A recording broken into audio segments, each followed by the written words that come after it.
Amazon বন হল বিশ্বের বৃহত্তম রেইন ফরেস্ট, যা দক্ষিণ আমেরিকা মহাদেশের আমাজন বেসিনের বিশাল এলাকা জুড়ে বিস্তৃত। এই বন আমাদের পৃথিবীর 20% অক্সিজেন তৈরি করে, তাই একে পৃথিবীর ফুসফুস ও বলা হয়। এই বন 9টি দেশে বিস্তৃত, যার মধ্যে 60% ব্রাজিলে। এই বন বিভিন্ন প্রাণী, গাছপালা এবং উপজাতি সম্প্রদায়ের আবাসস্থল। বৃষ্টির সময় এই বন ভয়াবহ রূপ ধারণ করে এবং কিছু কিছু জায়গায় এই বন 190 কিলোমিটার পর্যন্ত চওড়া হয়ে যায়।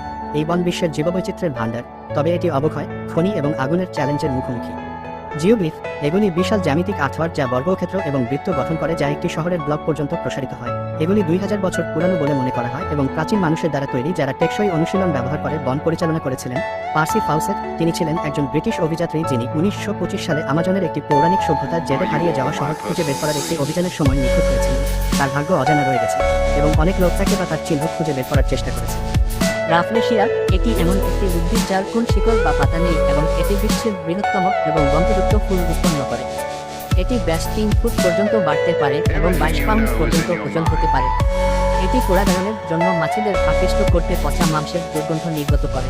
গলিয়াথ বার্ডিটার, এটি একটি মাকড়সা এত বিশাল যে এটি পাখি খেতে পারে। এটি বড় বিশ্বের বৃহত্তম মাকড়সা, ওজন 6 পাউন্ড পর্যন্ত। এটির পায়ের স্প্যান 12 ইঞ্চি পর্যন্ত এবং ফ্যাঙ্গুলি রয়েছে যা মানুষের ত্বকে ছিদ্র করতে পারে। এটি তার পা একসাথে ঘষে একটি হিস শব্দ করে। ওয়াকিং পাল্ম, এটি এমন একটি গাছ যা নতুন শিকড় গজাতে এবং পুরানোগুলি ত্যাগ করে সূর্যের দিকে যেতে পারে। এটি 1 বছরে 20 মিটার পর্যন্ত হাঁটতে পারে। এটি অন্ধকার এবং ঘন বনের সাথে খাপ খাইয়ে নিতে এটি করে, যেখানে সূর্যালোকের অভাব হয়।